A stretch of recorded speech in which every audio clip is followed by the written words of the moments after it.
fellow students of Bluefield College and Fundamentals of Speech. My name is Johnny Green. I'm a grateful believer in Jesus Christ, and I've seen deliverance from a porn addiction. That's correct. I just said that. I've seen deliverance from a porn addiction, and I actually celebrate my recovery from this for going on 9 years now. Today I would like to talk to you about the birds and the bees.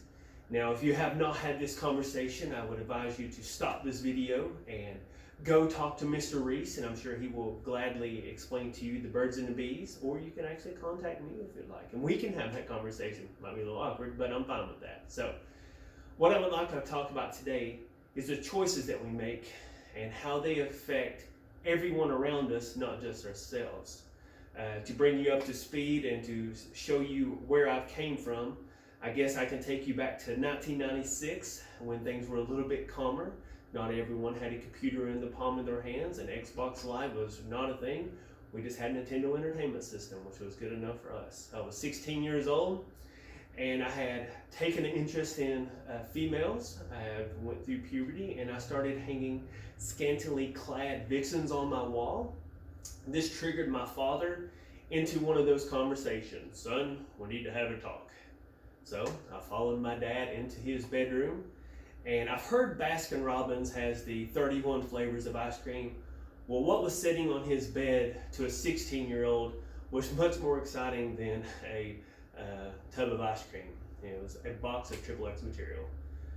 Unbeknownst to me, that the box was also an addiction that was going to control my life for the next almost 10 years.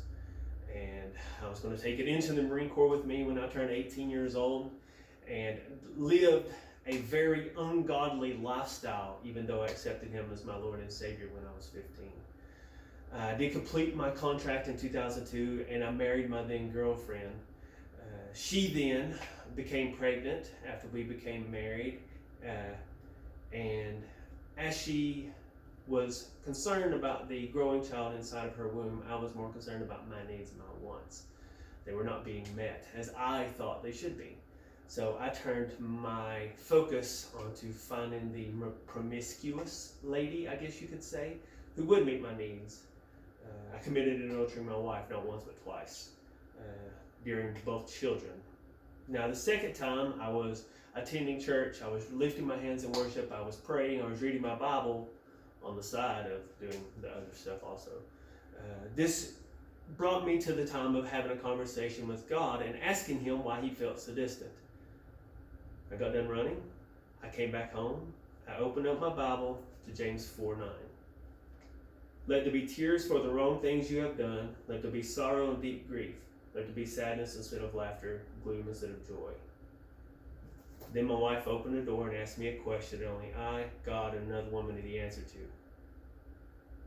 She knew what I had done. God had showed her.